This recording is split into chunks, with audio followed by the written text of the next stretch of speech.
Nouvelle édition de la rédaction, bienvenue sur Futur TV. L'actualité au Liban aujourd'hui, un soldat a été tué à l'aube par des tirs ayant visé un minibus transportant des militaires au Akkar dans le nord du Liban. Il s'agit du deuxième incident de ce genre en 10 jours dans cette région.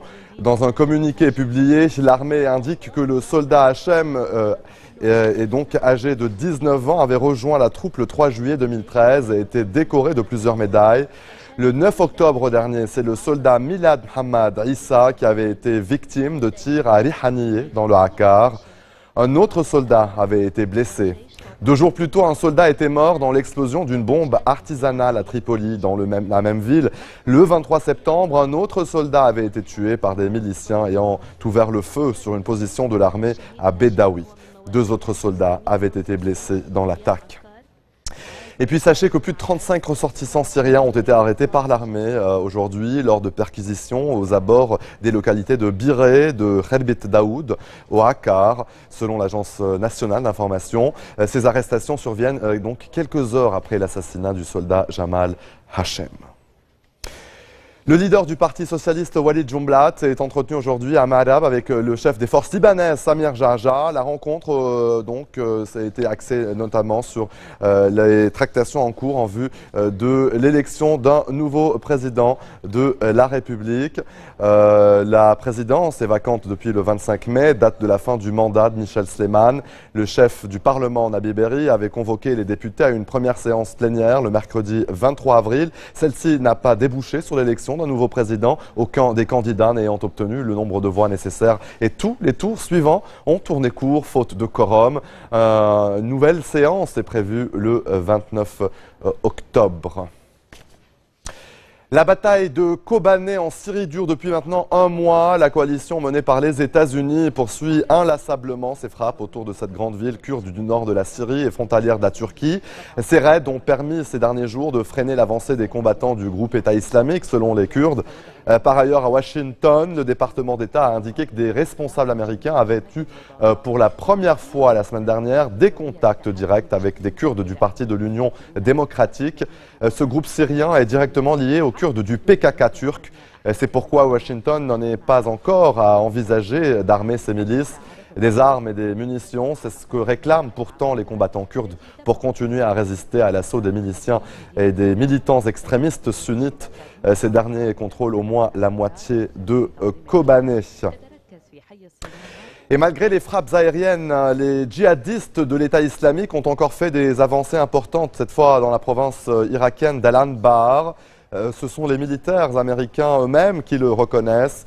Tout le monde s'accorde à dire que les raids aériens ne permettront pas la reconquête des provinces d'Irak contrôlées par l'État islamique. Il faut une action au sol et surtout l'implication des populations sunnites locales, confirme un représentant des sunnites irakiens à Bagdad, la capitale. De violents combats entre miliciens chiites, houthis et membres d'Al-Qaïda ont fait au moins 10 morts dans le centre du Yémen. Les rebelles chiites ont pris le 21 janvier dernier le contrôle de la capitale Sanaa et occupé cette semaine Hodeïda, grand port sur le littoral de la mer Rouge, avant de gagner la ville d'Ib, près de la province d'Al-Baïda, le bastion des islamistes d'Al-Qaïda dans la péninsule arabique.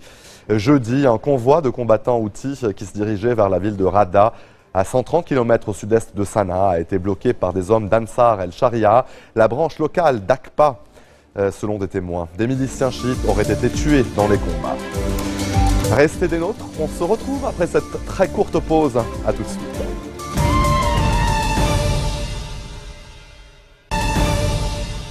Retour sur le plateau de l'info, 3e rencontre pour un conflit. Les présidents russes et ukrainiens Vladimir Poutine et Petro Porochenko se sont entretenus ce vendredi au matin à Milan, en marge de la 10e édition de l'ASEM, le forum économique entre l'Europe et l'Asie.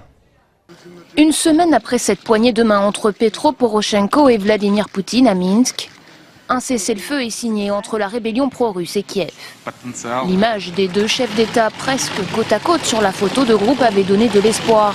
Mais plus d'1 mois plus tard, les violences continuent. On compte plus de 330 morts depuis la signature du cessez-le-feu.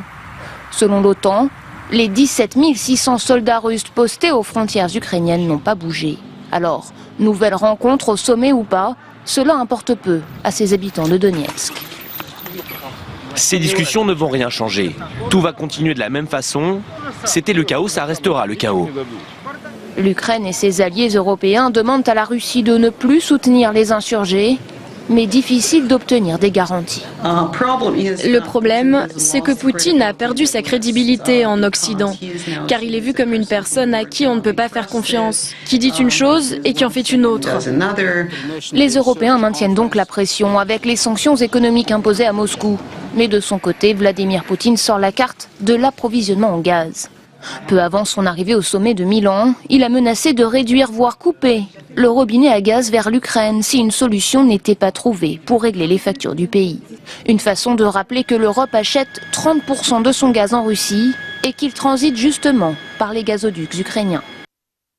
L'épidémie du virus Ebola fait actuellement rage en Afrique de l'Ouest. Le personnel soignant est aux premières loges dans la lutte contre ce virus et s'expose par la même occasion à une contamination. Alors comment lutter justement contre cette contamination? Les explications dans ce reportage. Une combinaison, des gants, un masque et des bottes, voilà la protection nécessaire contre le virus Ebola. Cette maladie virale est l'une des plus graves pour l'homme. 70% des gens infectés décèdent. L'infection se produit après un contact direct par le sang, le vomi ou la salive. Cette combinaison permet une isolation totale. Les coutures sont renforcées avec du scotch. Toute la combinaison est découpée et cousue, mais le scotch permet de faire barrière avec le monde extérieur. Et cela empêche tout liquide de traverser le tissu. Il y a des bottes pour protéger les pieds, des gants pour protéger les mains. Il y a une capuche en plus et un masque pour protéger la bouche. Et en plus de cela, nous avons une visière qui couvre tout le visage. Les personnels soignants ont accès à des formations pour apprendre à enfiler et retirer la combinaison en toute sécurité. Il faut 5 minutes pour enfiler le tout et l'idéal est de changer de tenue toutes les 40 minutes. Une fois utilisées, les combinaisons sont incinérées pour éviter tout risque de propagation. Mais le manque de formation et la gestion des cadavres en Afrique est la cause principale de contamination. Dans toutes les cultures, par respect pour les morts, on nettoie et on lave les cadavres. Mais si l'on fait cela avec quelqu'un infecté de l'Ebola, cela représente de très grands risques.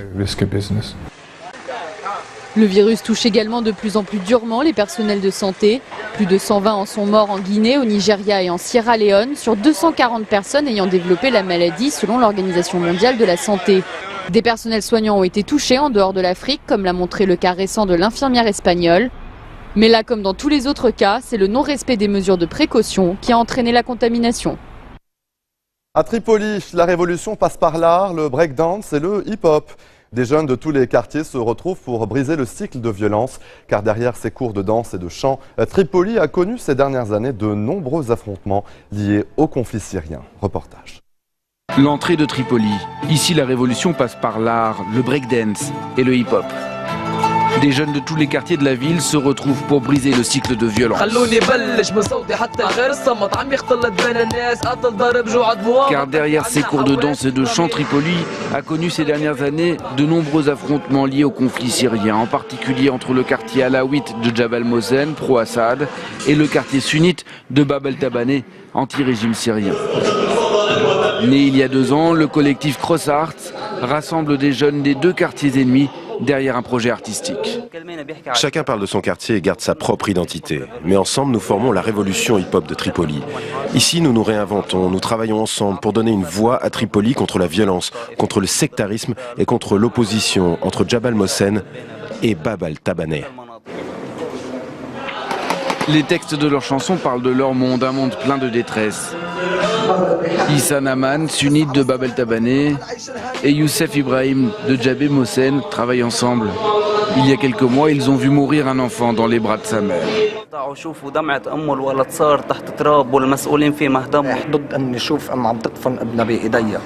ضد أن نعوف من إيدي هيك نوع من القضايا سلاحنا بقوتنا بوحدتنا بوقفتنا بجنب بعض صمودنا بجمعتنا باتحادنا أن نصون العهد لازم نطور نغير بنجرب نحرر الأسى اللي عم بيصير لازم نحاول نقدر نكبر ونفكر بضمير يرجع لبنان جنة الله على الأرض من دون سلاح بأمان واجب علينا هذا الفرق. Sur le toit du bâtiment, l'appel à la prière résonne dans toute la ville. Pour certains habitants, la religion est la seule musique acceptable. Le fondateur de l'association Cross Arts le sait. J'ai une chose à leur dire, j'aime le hip-hop et l'islam. Je peux remettre des jeunes sur le droit chemin. Est-ce que eux le peuvent? Je ne leur apprends pas à rapper avec des insultes. Je ne leur apprends pas à boire ou bien à traîner dans les rues. Je leur apprends à rapper sur les problèmes sociaux, à faire de la musique qu'ils peuvent partager avec tout le monde.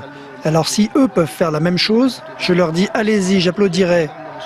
Mais sinon, ne me mettez pas de bâton dans les roues. Retour à l'intérieur, séance de méditation. Cela fait partie de l'enseignement ici.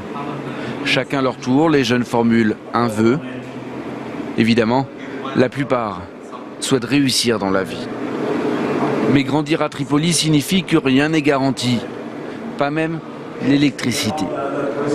Le hip-hop a pourtant donné une lueur d'espoir à la jeunesse de la ville. Tous ici espèrent sortir des ténèbres. Et pour cela, ils le savent, ils sont de plus en plus soutenus par des fans dans le monde entier. Et c'est ainsi que se referme cette édition. Merci de nous avoir suivis. Retrouvez-nous tous les jours à 16h40 heure de Beyrouth. Vous pouvez également nous suivre en ligne sur notre site web ou en téléchargeant notre application mobile. Excellente soirée à toutes et à tous et à demain.